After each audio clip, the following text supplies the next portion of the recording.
અંકલેશ્વર વાલિયા નેત્રંગ રાજ્ય ધોરીમાર્ગ નંબર 13 પર પ્રથમ વરસાદે જ માર્ગની હાલત દયનીય બનાવતા ભ્રષ્ટાચારના આક્ષેપ સાથે પ્રદેશ કોંગ્રેસ મહામંત્રી સંદીપ માંગરોલાએ જવાબદારો સામે તપાસની માંગ કરી છે.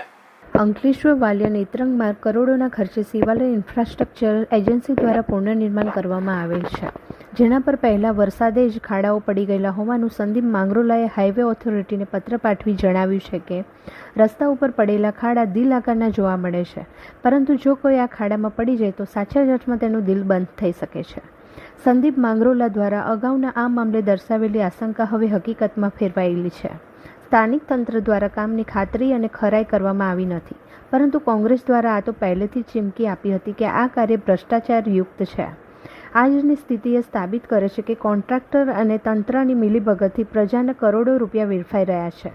અત્યાર સુધી કોઈ કાર્યવાહી ન થતાં પ્રશ્ન ઉઠે છે કે રસ્તા ઉપર પડેલા ખાડામાં દુર્ઘટનાગ્રસ્ત થનારા વાહન ચાલકોની જવાબદારી કોણ લેશે?